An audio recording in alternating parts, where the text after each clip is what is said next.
Amém. Irmãos, tempo atrás eu conversei aí, eu disse para os irmãos, acho que foi numa reunião de líderes, que nós vamos fazer uma classe de estudo bíblico na terça-feira. E depois eu acabei não falando mais nisso, mas hoje eu fui muito tocado por Deus de dar uma chinchada na turma assim. Sabe o que é chincha, né? É aquilo que arruma os porcos dentro do caminhão, não estou comparando, né? Aquilo que faz o boi andar, né? E hoje eu passei o dia assim, com isso no coração. E eu acho que chegou a hora de dar uma mexida com os líderes, com os irmãos, porque ninguém sabe nada de Bíblia, nada. Você faz 10 perguntas, o cabra erra 11. E na boa vontade também não vem, porque o sofá fala mais alto, a televisão fala mais alto, o aconchego da casa fala mais alto, e não só isso, às vezes a pessoa chega realmente em casa cansada, quebrada. Mas eu quero dizer para vocês que, às vezes a pessoa fala para mim assim, pastor, nossa, como o senhor conhece a Bíblia, como o senhor sabe explicar a Bíblia? Porque eu busquei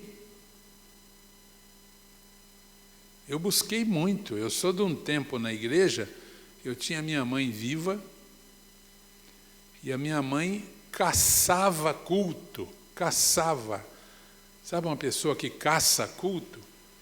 Ela já ia nos 4 ou 5 cultos na semana e ela ainda queria mais. E eu tive bons professores na escola bíblica dominical, e eu fui atrás. E a base da operação de Deus, irmãos, é o desejo. É o desejo. Então, uma pessoa, ela correu o dia todo, ela está cansada e tal, e ela acha que por causa disso, ela não precisa ir lá buscar Deus, ela tem que se sentir bem para ir. Entendeu? Nós temos que bater nessa tecla aqui, e eu estou começando a partir de hoje, conto com a sua oração, que eu vou pegar firme com os líderes, com a igreja, vou bater pesado, até eles não me aguentar mais, vou falar 300 vezes a mesma coisa. Para nós formarmos o que aqui? Uma classe de estudo bíblico. Uma classe com chamada, com tudo. Uma classe. Uma escola bíblica, né? Uma escola bíblica. E vamos ver se a gente consegue mover, né, esse povo, porque eles não sentem necessidade. Estão morrendo de inanição da palavra e não sentem necessidade. Uma vez eu ouvi um médico dizer que quando a pessoa está morrendo de fome, ela não sente mais fome. A pessoa que está já numa fase terminal pela fome, ela não sente mais fome. E eu vejo isso, sinto isso. Hoje eu passei um dia, não é amargurado, porque eu não sou amargurado, né? Não é triste também, porque eu também não sou triste, né? Eu sou chato, mas não sou triste. Passei um dia pensativo assim, né?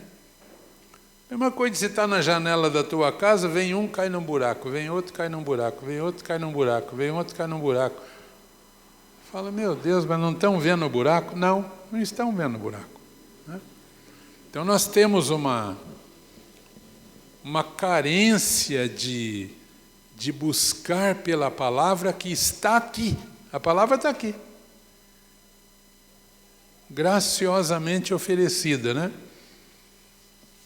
Então, nós vamos começar um trabalho aí, bater nessa tecla, para ver se a gente desperta alguns para fazer uma classe bíblica. E sabe o que nós temos que fazer aqui, irmãos? Ler a Bíblia, todo mundo junto aqui. Que 95% aqui nunca leu a Bíblia. Eu estou sendo generoso. Nunca leu a Bíblia. Ler a Bíblia. Vamos ler a Bíblia. Ler. Ler um pedação. Aí na próxima aula tira algumas dúvidas e continua a leitura. Nós precisamos ler a Bíblia. Ler a Bíblia é o que nós precisamos. Ler a Bíblia. Ler a Bíblia. As pessoas leem livros sobre a Bíblia, escutam pregadores que falam sobre a Bíblia, mas não lê o livro, não lê. Todas as 800.000 letrinhas, não lê. Nunca leu. A maioria nunca leu. Nunca teve o prazer de dizer, puxa, hoje eu terminei de ler a minha Bíblia. Não. São cada vez menos aqueles que fazem isso, né? Então eu vou começar, até já anotei direitinho para a gente conversar com os irmãos, para fazer uma classe bíblica, né? Uma classe de estudo aqui. Às vezes o trabalho não deslancha por essa razão. Eu digo na vida dos líderes, não estou falando em termos de congregação, até vamos bem, né? Mas às vezes Deus está querendo fazer mais na vida de um, na vida de outro, mas tem que haver busca. A base da operação de Deus é a busca. Amém, irmãos? Digam glória a Deus. Irmãos, vamos terminar o capítulo 6 de Gálatas para valer? Amém? Porque quando eu comecei o último capítulo, capítulo 6, nós fomos até o 6. Aí eu fiz algumas considerações sobre aquele tema que na terça passada, daí eu dei só isso, né? O princípio que norteia esse ensinamento do versículo 6. Ok. Só que nós precisamos terminar efetivamente esse livro, esse capítulo.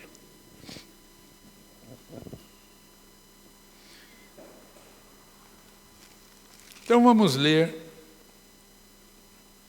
do 6 até o 18, e daí a gente vai terminar de fato esse livro. Gálatas 6, a partir do verso 6, mas aquele que está sendo instruído na palavra, faça participante de todas as coisas boas aquele que o instrui. Então, nós estudamos isso aqui, né?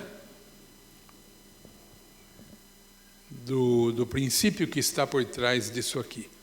Nós fomos lá em Números, nós fomos voltando e tal, e nós aprendemos. Versículo 7, não vos enganeis, de Deus não se zomba, pois aquilo que o homem semear, isso também ceifará. Irmãos, Vamos parar um pouquinho no versículo 7 aqui. O que está escrito aqui no versículo 7? É um outro princípio poderoso. Que eu só posso colher aquilo que eu planto.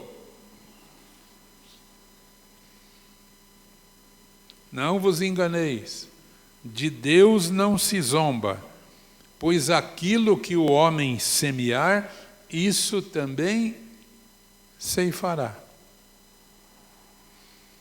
Aqui está escrito que eu só posso colher aquilo que eu plantar. Mas tem gente que planta oração querendo colher dinheiro. Não, tem que plantar dinheiro para colher dinheiro. Tem que plantar arroz para colher arroz. Tem que plantar feijão para colher feijão. Tem que plantar oração para colher poder de Deus. Esse versículo 7 aqui dá para falar a noite inteira sobre ele. A semeadura deve ser conforme a sua espécie. Você só colhe aquilo que você planta. Está escrito aqui, a menos que eu esteja louco. Não vos enganeis, de Deus não se zomba, pois aquilo que o homem semear, isso também ceifará. Quando que eu zombo de Deus? Você sabe? Quando que eu zombo de Deus? Eu zombo de Deus quando eu planto uma coisa querendo colher outra. É disso que está tratando aqui. Não vos enganeis. De Deus não se zomba. Aquilo que o homem semear, isso também ceifará. Vocês sabem por que existe dízimo e oferta na Bíblia? A ordenança do dízimo e da oferta? Por que tem isso? O que são os dízimos e as ofertas? São um tipo de semente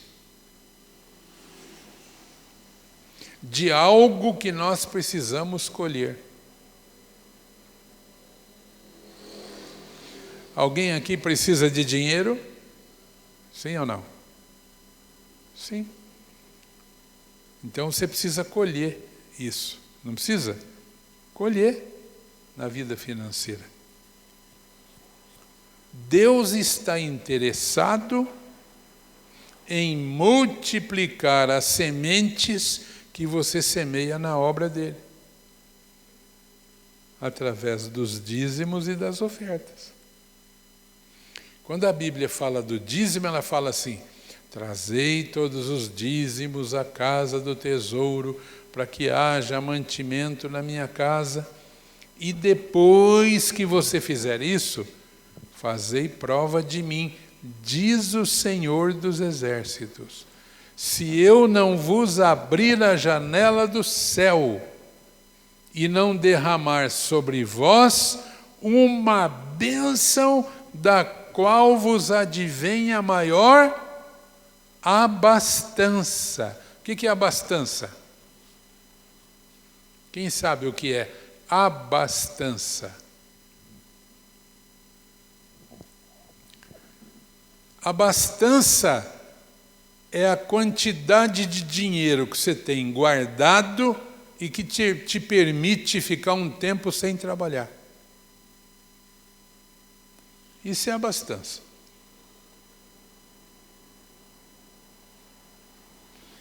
Pois bem, com o dinheiro que você tem hoje guardado, mocosado lá, você pode ficar sem trabalhar quanto tempo? Pensa lá, cada um pensa.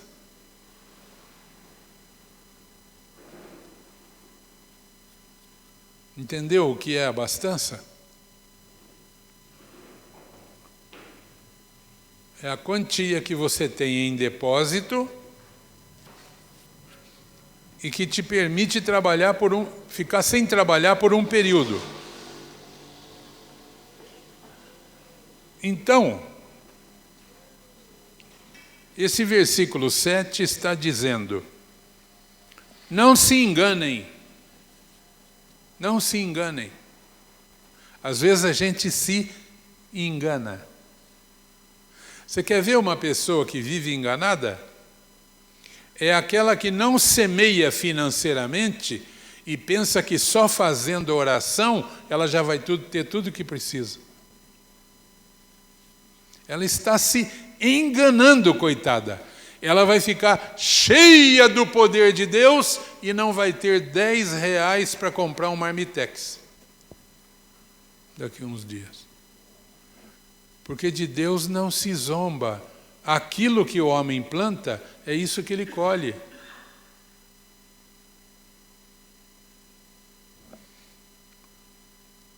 Agora está melhorando um pouco, mas houve um tempo que 95% dos testemunhos na igreja era testemunho de bênção espiritual. 95%. E 5% era testemunho de bênção material. A balança estava assim, ó, pendida para um lado só. Por quê? Porque as pessoas só estavam semeando no espiritual. A gente ainda escuta bobagens como essa que eu vou falar agora. O importante é ir para o céu com Jesus. Aqui na terra não tem importância. Como que não tem importância? A última coisa que Deus criou foi o ser humano. Ele preparou tudo aqui. Como se prepara um quarto de bebê para a chegada de um bebê, com tudo.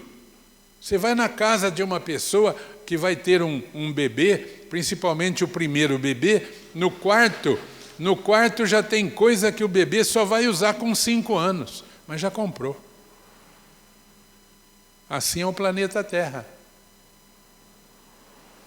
Tudo foi criado para o benefício só do homem, só do homem, só do homem. Tudo aqui na terra foi criado somente para o homem, para mais ninguém.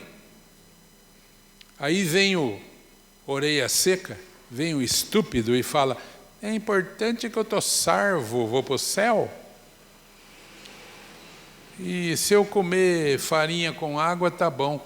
Então ele está dizendo que Deus é um panaca, que Deus fez tudo isso à toa, que Deus perdeu tempo de ter feito tudo o que fez. Mas a gente escuta isso. É por isso que 95% dos testemunhos são de bênção espiritual. Ou a pessoa fala: eu era do mundo, Jesus me salvou. Ou ela fala: eu era encapetado, Jesus me libertou. Bênção espiritual. Ou eu era desenganado, eu fui desenganado por 300 médicos. Jesus me curou. Uma bênção espiritual. Bênção espiritual. Bênção espiritual. Fui batizado no Espírito Santo. Recebi os dons espirituais. Bênção espiritual. Bênção espiritual. É difícil alguém dizer assim: irmãos, eu quero dizer aos irmãos que essa semana eu juntei o meu primeiro 1 milhão. Se você falar isso numa roda de crentes, você vai ser condenado. Os crentes vão dizer: ei, irmão materialista.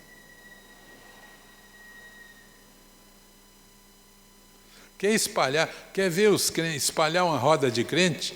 Chega e fala assim: rapaz, eu acordei com a vontade de ganhar dinheiro hoje. Fala isso perto de uns crentes para você ver. Eles vão te dar um sermão.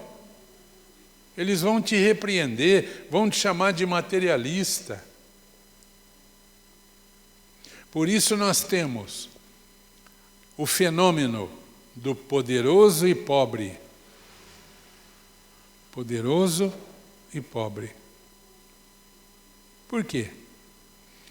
Existe até aquele que acha que a vontade de Deus é que o verdadeiro crente seja pobre mesmo. Há até uma teologia criada em cima disso.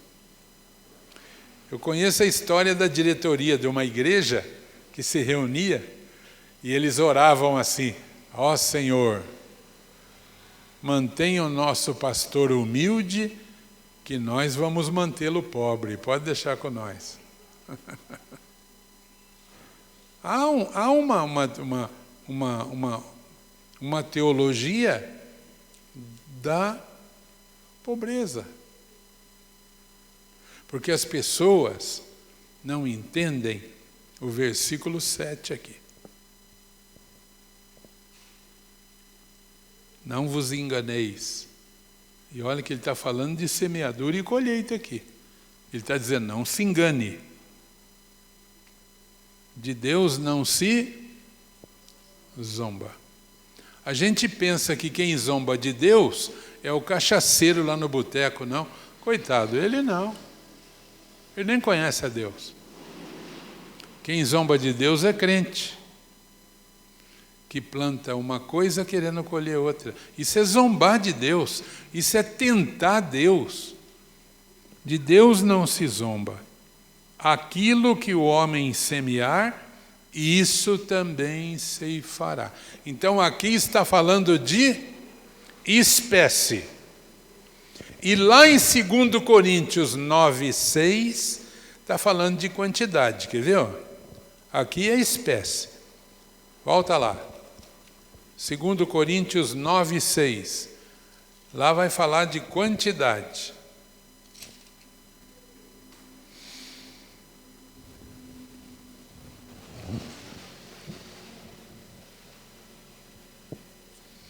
Então, o plantar e o colher, irmãos, obedece 2 princípios. Você tem que plantar em espécie aquilo que você quer colher e a quantidade que você quer colher.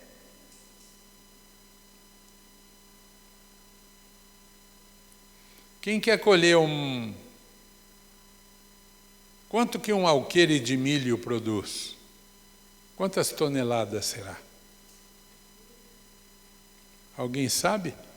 Não tem agricultor aqui não, né? Um alqueire de milho. Vamos dizer que ele deu 100 sacos. Colhe 100 sacos em um alqueire? 120 por alqueire. Então, uma pessoa que está precisando de 120 sacos de milho, ele planta um alqueire. Mas ele diz assim, não, eu preciso de 500 sacos de milho. O que ele tem que fazer? Arrendar a terra dos outros. Ele tem que aumentar a área de plantio. Mas será que se ele plantar um alqueire e ficar orando assim, jejuando, noite e dia, não vai dar 500 sacos? Não vai dar. E daí ele vai estar tentando a Deus. É o mesmo que o diabo falou para Jesus, você é o filho de Deus, sobe naquele lugar bem alto e pula lá de cima, que ele vai te segurar na tua mão. E Jesus disse para o diabo, não tentarás o Senhor teu Deus. Se eu preciso colher 500 sacos de milho, eu tenho que plantar 5 alqueires, ou quase 5. Amém, irmãos? Vocês acharam? 2 Coríntios 9:6, achou? E isto afirmo, aquele que semeia pouco, pouco também ceifará, e o que semeia com fartura, com abundância também ceifará. Então, o que semeia pouco, colhe o quê? Pouco. E o que semeia com fartura? Colhe Com abundância. Então vamos fazer um paralelo aqui. Vamos fazer um paralelo de Gálatas 6, verso 7 e 2 Coríntios 9, 6.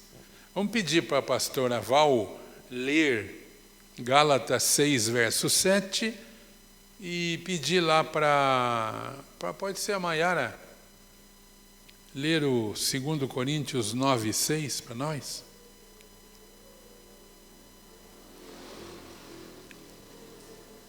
Está tudo na mão aí para a gente ler um atrás do outro?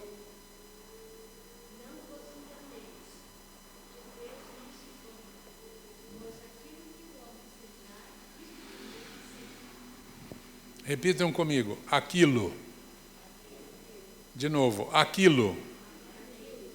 Irmãos, aquilo se refere a quê? Espécie. Eu falo assim, ó, aquilo ali faz vento na gente. Aquilo ilumina. A gente senta naquilo. Espécie de coisa.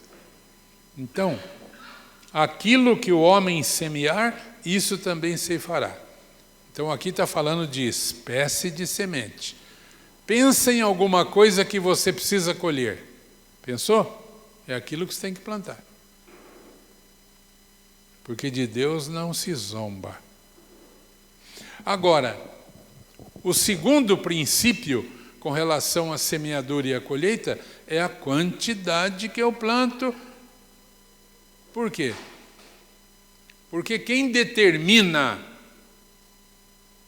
o tamanho da colheita não é Deus, é quem planta. Deus abençoa a semente. Se eu plantei uma semente, eu vou colher o equivalente a uma semente. Se eu plantei milhares de sementes, Deus se compromete a abençoar a semente. Mas quem planta, quem decide sou eu. Olha lá, ó, de novo, né? 2 Coríntios 9, 6. Pode ler. Pode ler.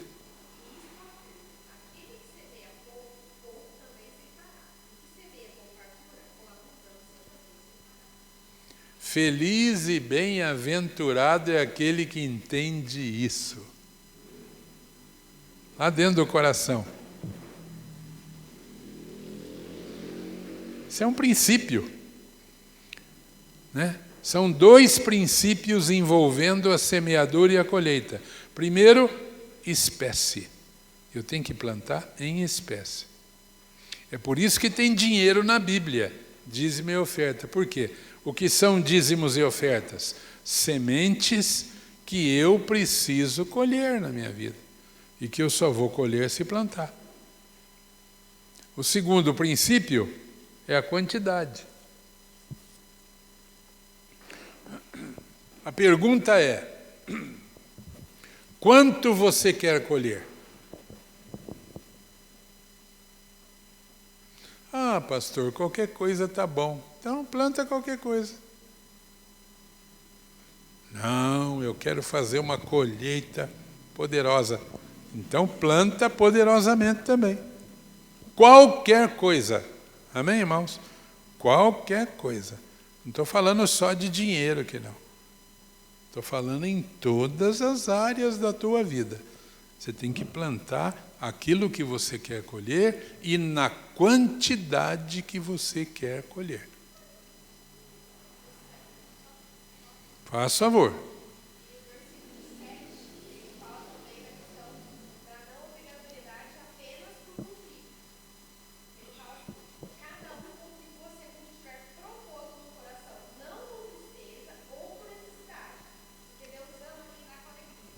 Claro.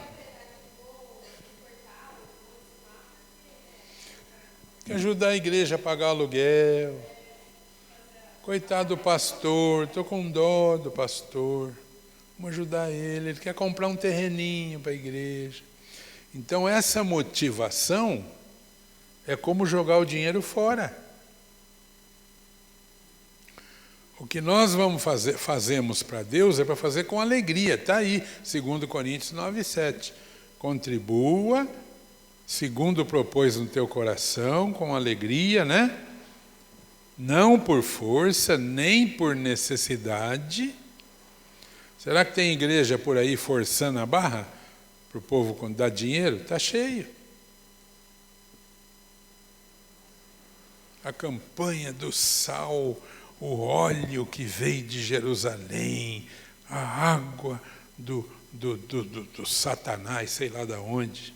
Eu não aguento nem falar dessas coisas que eu perco a... Não, eu perco realmente.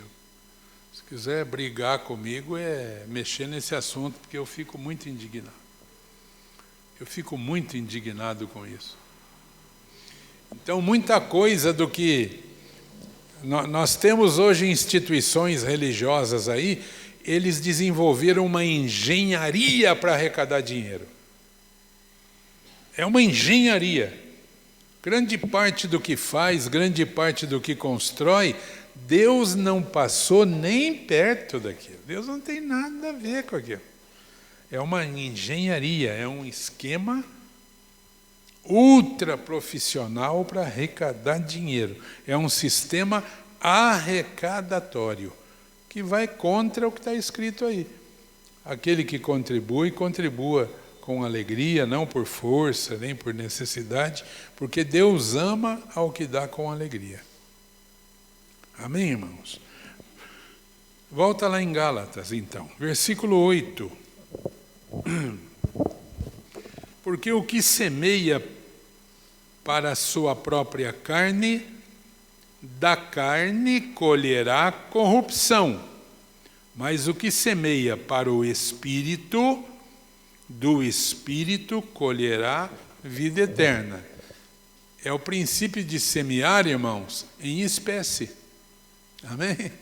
Se você semeia para o Espírito, do Espírito você vai colher a vida eterna.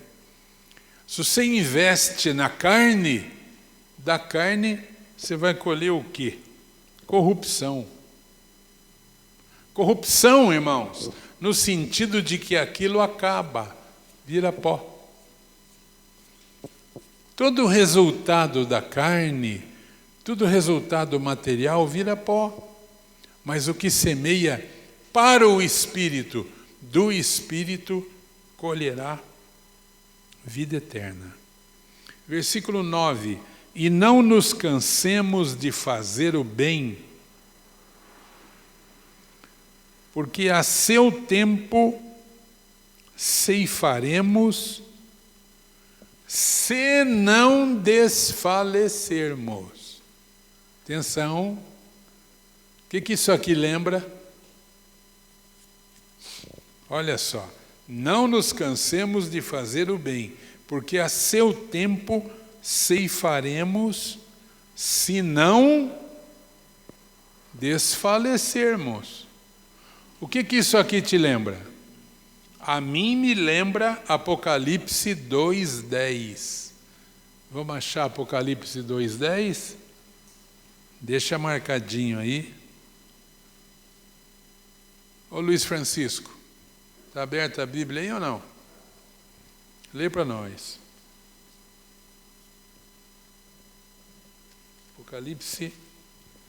Apocalipse 2:10.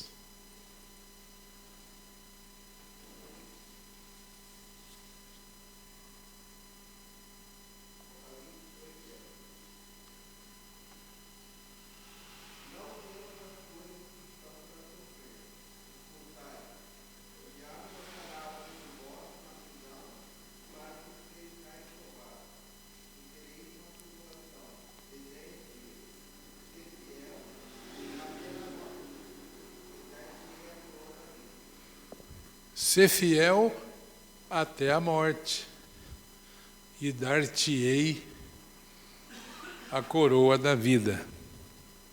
Amém? O que diz Paulo aqui? Não nos cansemos de fazer o bem, porque a seu tempo ceifaremos, se não desfalecermos. Eu conheço pessoas que foram fiéis por 10 anos, por 5 anos, por 1 ano, por 20 anos, e depois desfaleceram, desanimaram na sua fé. A Bíblia diz que não devemos nos cansar de fazer o bem, porque no tempo certo nós vamos colher, se não desfalecermos. Quer ver uma coisa triste? Do lado da minha casa lá em Curitiba, tem uma coisa triste. A minha casa lá é assobradada, é um sobrado. E depois do nosso muro, não tem mais nada, é só mato. Tem uma pedreira lá, abandonada, que vão fazer um parque lá, tem pinheiro dessa grossura. Assim. Ninguém mais pode mexer lá. E do lado do muro, depois do meu muro assim, alguém plantou uma roça de milho e largou lá. Mas me dá um dó aquilo. Esses dias que eu estava lá, eu olho da janela assim, ó, uma roça de milho, o milho seco já, e tudo no meio do arranha-gato. Sabe o que eu enxergo ali? Eu enxergo aquele crente que desfaleceu. Depois de ter feito uma obra, depois de ter semeado uma lavoura, é o que diz o apóstolo Paulo aqui no versículo 9, né? Não nos cansemos de fazer o bem, porque a seu tempo ceifaremos, se não desfalecermos. Você conhece alguém que tem uma roça no meio do mato aí? Quantos que a gente conhece? Na hora de colher o fruto, na hora que o fruto está bom para colher, o sujeito desfaleceu. Versículo 10. Por isso, enquanto tivermos oportunidade, façamos o bem a todos, mas principalmente aos da família da fé. Amém? Ó, escuta isso aqui, ó.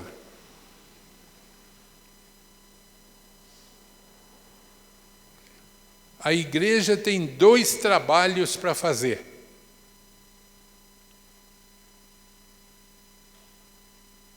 Evangelização, levar o evangelho da salvação, e obras de caridade.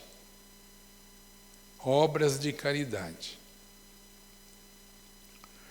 Aqui diz que a nossa primeira responsabilidade em obras de caridade é para com a família da fé.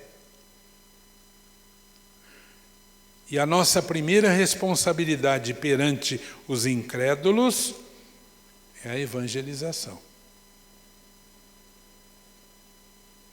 Olha o que Paulo está falando, irmãos. Isso aqui é doutrina para ser seguida. Por isso, enquanto tivermos oportunidade, façamos o bem a todos, mas principalmente aos da família da fé.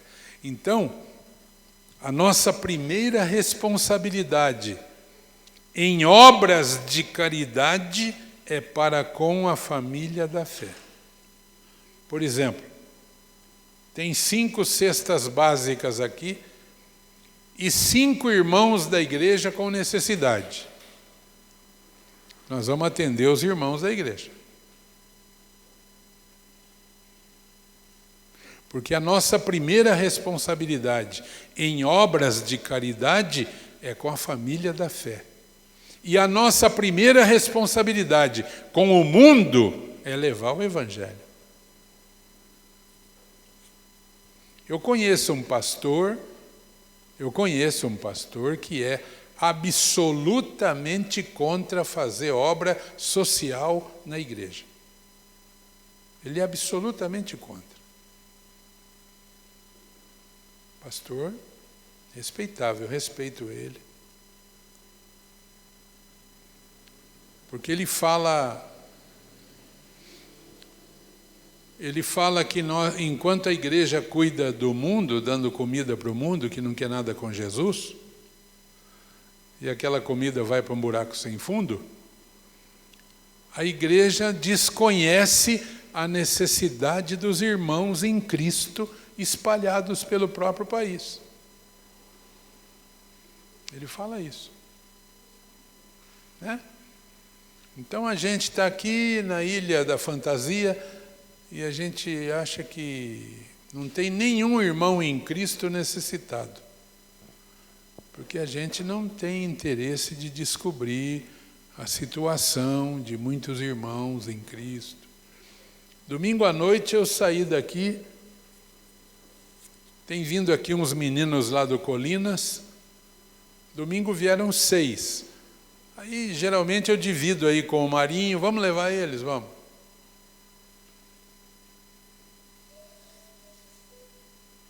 E a gente vê naquelas regiões lá para baixo, cada esquina tem uma igrejinha, né? Aqueles irmãozinhos lá, aquele friozão, aquela coisa. Então, há necessidades muito grandes da parte de irmãos em Cristo Jesus, na própria cidade. Né?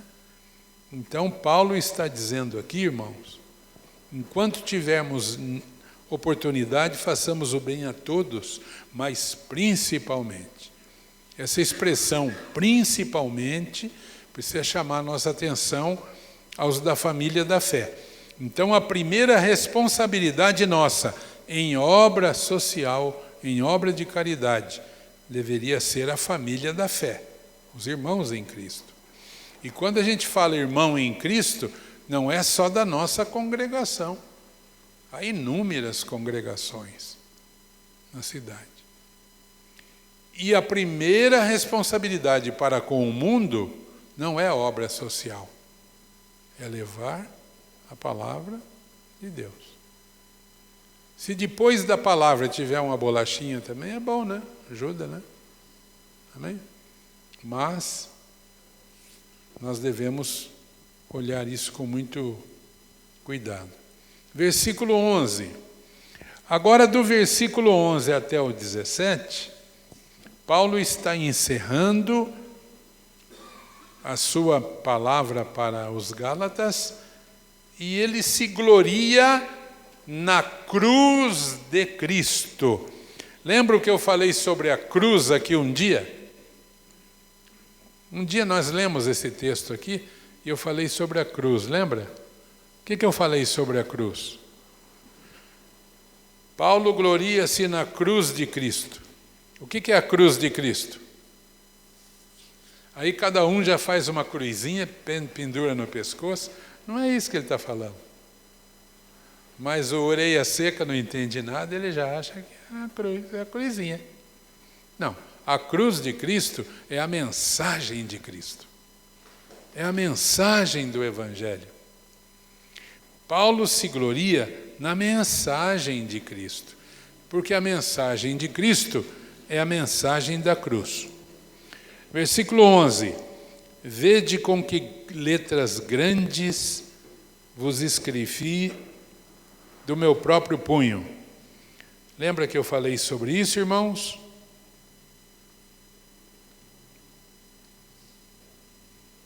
Lembra o que eu falei? Nós estudamos aqui na carta aos Gálatas, quando Paulo disse que ele tinha uma enfermidade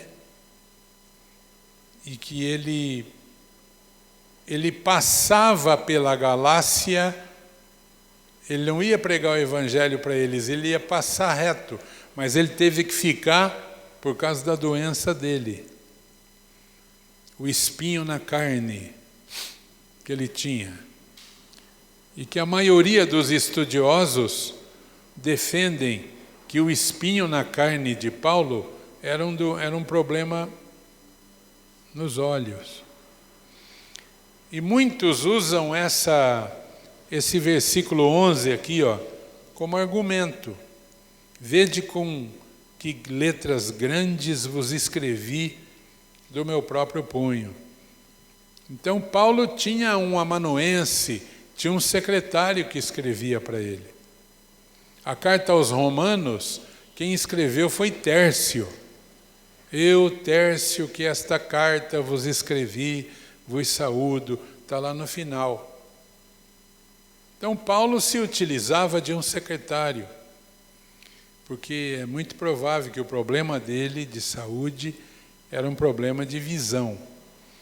E aqui ele diz, veja que com que letras grandes vos escrevi do meu próprio punho. Quer dizer, quando ele ia escrever alguma coisa, saía um garrancho, né? Saía um garrancho bem grande. 12.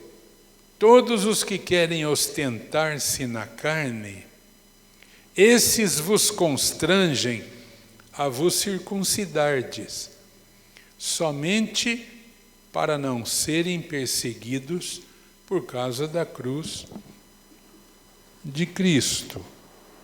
Irmãos, esse final eu vou ler também na Bíblia Viva aqui, para você entender direitinho, tá bom? Então o versículo 12 ele diz, todos os que querem ostentar-se na carne, esse vos constrange a vos circuncidardes, somente para não serem perseguidos por causa da cruz de Cristo.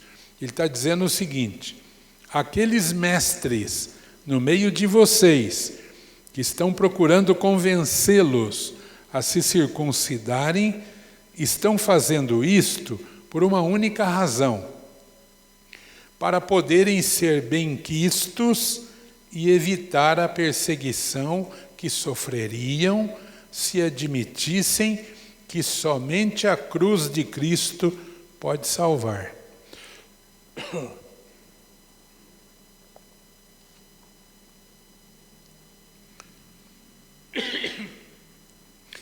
Então, o que os judaizantes queriam? Judeus que haviam crido em Jesus, mas que dizia que tinha que se circuncidar, tinha que guardar o sábado. O que eles queriam? Vida boa. Por que Paulo era perseguido? Porque Paulo dizia, só Jesus salva.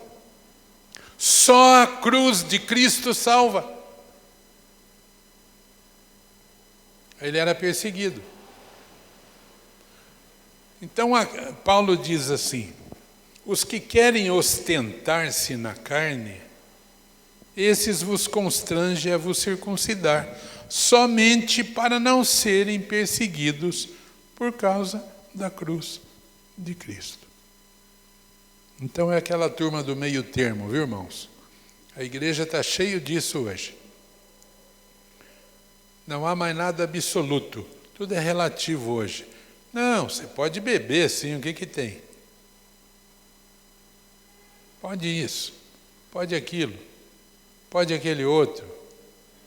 Para não sofrer a perseguição do mundo. Mas aquele que se faz amigo do mundo é inimigo de Deus. Versículo 13. Pois nem mesmo aqueles que se deixam circuncidar guardam a lei, antes querem que vos circuncideis para se gloriarem na vossa carne. Na Bíblia Viva diz assim, e nem mesmo aqueles mestres que se submetem à circuncisão procuram guardar as outras leis judaicas. No entanto, querem que vocês sejam circuncidados para poderem gabar-se de que vocês são discípulos deles. Jogada política. 14. Longe esteja de mim gloriar-me, senão na cruz de nosso Senhor Jesus Cristo, pela qual o mundo está crucificado para mim e eu para o mundo. Então Paulo está dizendo assim, quanto a mim, não permita a Deus que eu me gabe de coisa alguma, a não ser da cruz de nosso Senhor Jesus Cristo. Por causa dessa cruz, meu interesse por todas as coisas atraentes do mundo já foi morto há muito tempo. E o interesse do mundo em mim também há muito tempo está morto. Glória a Deus, irmãos. 15. Pois nem a circuncisão é coisa alguma, nem a incircuncisão, mas o ser nova criatura. Olha o que ele está dizendo. Não faz diferença nenhuma agora se fomos circuncidados ou não. O que vale é se fomos realmente mudados em pessoas novas e diferentes. Glória a Deus. Irmãos, vamos entender isso aqui melhor. Vamos fazer de conta que isso aqui é a mesma coisa do escravo e do livre. Quando Paulo diz, se você foi chamado sendo escravo, não se preocupe. Se você puder ser livre, aproveite a ocasião. Porque aquele que é escravo é livre do Senhor. Ou seja, naquele tempo havia pessoas livres e escravas. Ambos eram alcançados pelo Evangelho. Só que em Cristo, o escravo era liberto do Senhor. E aquele que era livre era escravo de Jesus. Ou seja, tanto faz em Cristo se o cidadão era escravo ou era livre. Por exemplo, nós temos aqui na igreja o irmão Campos, é major, é comandante. E nós temos o Latuf, que é cabo. Em Cristo, qual que é a diferença? Nenhuma. Nós temos o irmão Dr. Alexandre, que é juiz de direito já na última promoção dele. A próxima agora é desembargador de justiça. E nós temos a irmã Fabiana, que é uma serventuária da justiça. Mas aqui é tudo igual. Em Cristo é tudo igual. Os irmãos podem dizer glória a Deus por isso? Glória a Deus, irmãos. Porque não tem o céu classe A, ou classe B, ou classe C, ou classe D. Isso é fantástico. Isso é maravilhoso. Como o Evangelho nivela. Todo mundo igual, todos somos um em Cristo Jesus, nosso Senhor. Então, Paulo está falando aqui no versículo 15, que não faz diferença nenhuma agora, depois de convertido, se uma pessoa já foi circuncidada na religião judaica ou se nunca foi circuncidado. Não faz diferença mais. Amém, irmãos? O que vale é se fomos realmente mudados em pessoas novas e diferentes. O que diz em 1 Coríntios 5,17? 2 Coríntios, né? Quem pode ler? Primeiro que achar, leia.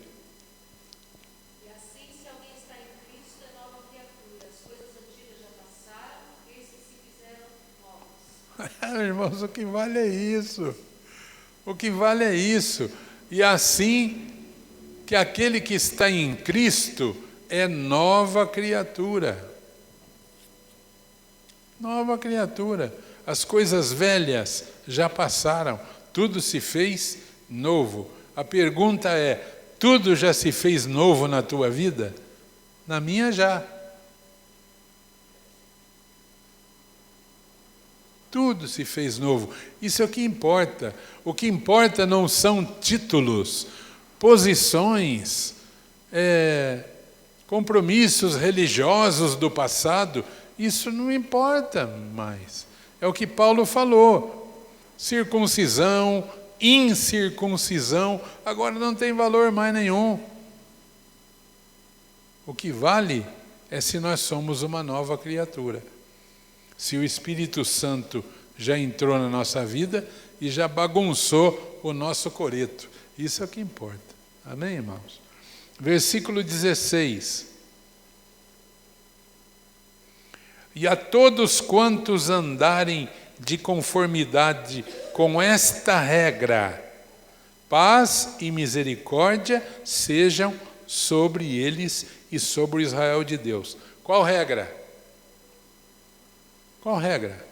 E a todos quantos andarem de conformidade com esta regra.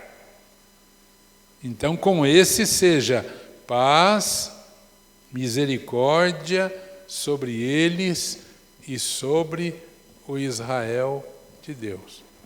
De qual regra que Paulo está falando aqui? Que regra que é essa? E a todos os que andarem conforme essa regra. Então, com esse seja paz e misericórdia da parte de Deus, papapá. Ele está falando de que regra, irmãos? A regra de ser uma nova criatura agora. E não mais andar preso, porque a circuncisão, porque o sábado, porque a lei, porque não sei o que lá. Não. Aqui na Bíblia Viva diz assim, que a misericórdia e a paz de Deus seja com todos vocês que vivem por essa norma e com todos quantos em toda parte pertencem realmente a Deus. Essa norma, essa nova ordem, o novo concerto entre Deus e os homens. Quando a gente toma a ceia, a gente lê lá a palavra de Paulo, 1 Coríntios 11, do 23 em diante. Porque o Senhor Jesus, na noite que foi traído, tomou o pão, tendo dado graças, o partiu e disse, tomai, comei, isto é o meu corpo, né? Que é dado por vós, fazei isto em memória de mim. Semelhantemente também tomou do cálice, dizendo, este cálice é o novo testamento no meu sangue. O que é testamento? Concerto, aliança, trato, acordo. O novo acordo entre Deus e os homens, agora por meio do sangue do seu Filho. Aleluia. É isso que Paulo está falando, né? E a todos os que andarem conforme esta regra, conforme esta norma. A norma, qual é a normativa agora? Qual é a portaria agora? Cristo. Cristo Jesus. Caminho, verdade e vida. Acesso ao Pai mediante o seu sangue. 17. Quanto ao mais, ó que bacana isso aqui, ó. Quanto ao mais, ninguém me moleste, porque eu trago no corpo as marcas de Jesus. Eu acho tão bacana isso aqui, irmãos. Paulo está dizendo assim, ó. Daqui por diante, tenham a bondade de não discutir comigo sobre estas coisas. Não me moleste. Se fosse eu diria, daqui para frente não me encham o saco mais. Graças a Deus que não fui eu, irmãos. A Bíblia seria proibida. Daqui por diante tenham a bondade de não discutir comigo sobre essas coisas, porque eu carrego em meu corpo as cicatrizes das surras, das feridas causadas pelos inimigos de Jesus, que me marcam como escravo dele. Ó que bacana. Olha que bacana, irmãos. Quanto ao mais, ninguém me moleste, porque eu trago no corpo as marcas de Jesus. Eu acho que o apóstolo Paulo, quando começavam a discutir com ele, circuncisão, não sei o que lá, eu acho que ele abria a camisa assim, ó, e dizia, olha aqui, ó, essas cicatrizes aqui, ó, isso aqui são as marcas de Jesus que eu trago no meu corpo.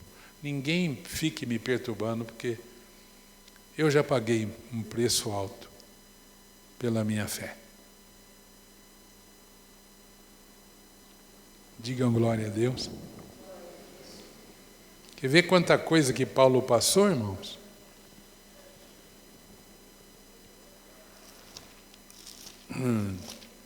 Tem uma pequena relação aqui.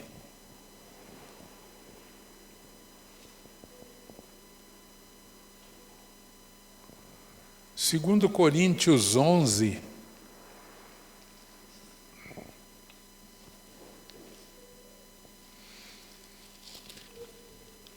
Segundo Coríntios 11, a partir aqui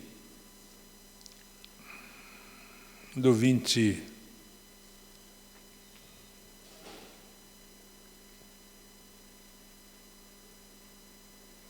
do 23. Segundo Coríntios 11, 23. Falando do que ele havia passado já, né? E falando daqueles outros ministros que queriam conquistar os irmãos, ele diz, são ministros de Cristo?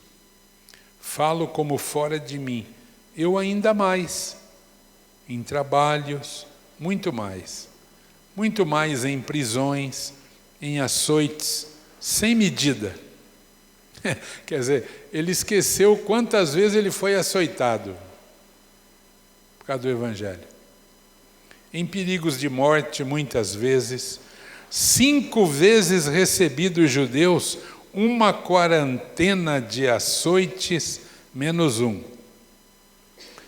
Fui 3 vezes fustigado com varas, 1 vez apedrejado, em naufrágio 3 vezes, 1 noite e 1 dia passei na voragem do mar, em jornadas muitas vezes, em perigos de rios, em perigos de salteadores, em perigo entre patrícios, em perigos entre gentios, em perigos na cidade, em perigos no deserto, em perigos no mar, em perigos entre falsos irmãos. Em trabalhos, em fadigas, em vigílias muitas vezes, em fome e sede, em jejuns muitas vezes, em frio e nudez. Além das coisas exteriores, há o que pesa sobre mim diariamente, a preocupação com todas as igrejas. Quem enfraquece que eu também não enfraqueça? Quem se escandaliza que eu não me inflame? Se tenho de gloriar-me, gloriar-me-ei no que diz respeito à minha fraqueza. Amém, irmãos? Então eu acho que quando o pessoal começava com abobrinha, Paulo tirava a camisa e falava, pessoal, alguém tem um pouco de cicatriz assim aqui ou não? Não, então cala a boca. Cala a boca porque vocês não sabem o que estão falando. Voltando lá no finalzinho então de Gálatas, o apóstolo Paulo, no 17, ele diz, quanto ao mais ninguém me moleste, porque eu trago no corpo as marcas de Jesus. Ele está dizendo o seguinte, não vamos discutir, vamos contar cicatrizes. Vamos ver quem tem mais cicatriz aqui por causa do Evangelho. Discutir ideologia é bobagem.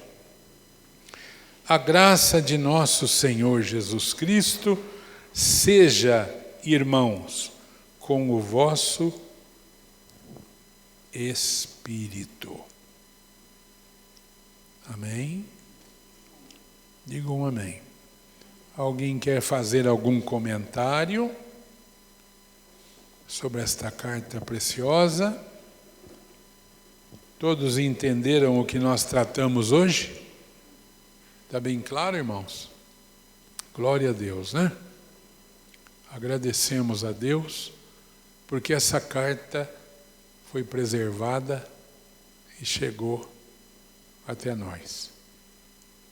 Muita gente morreu, irmãos, para esconder um pergaminho, para esconder um texto bíblico.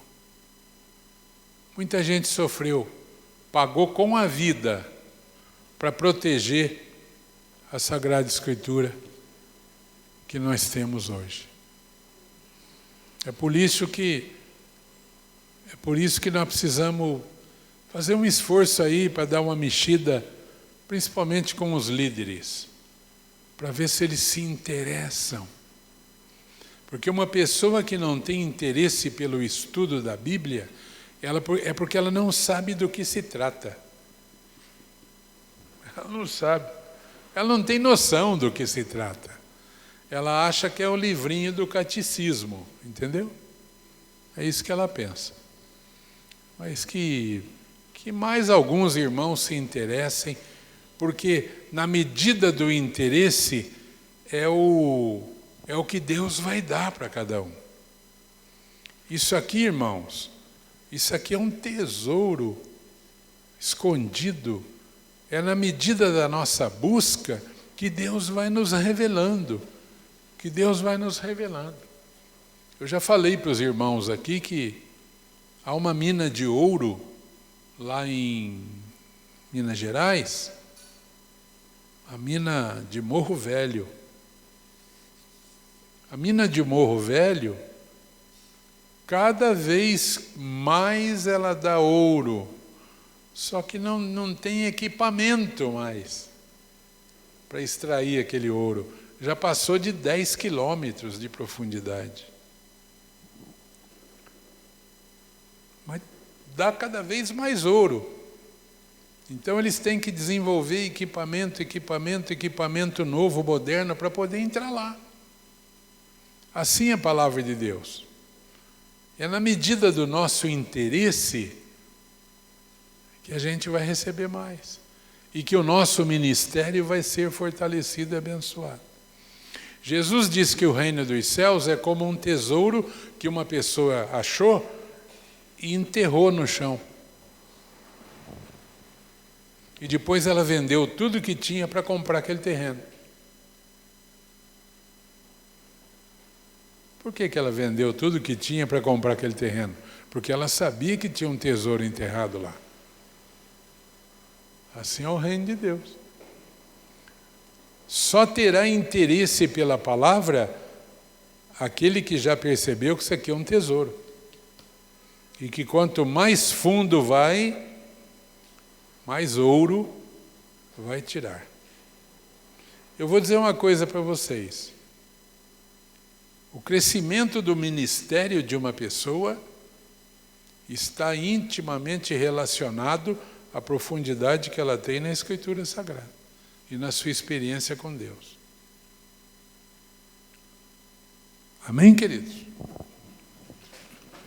Então vamos ficar em pé para nós voltar para casa, vamos fazer uma oração.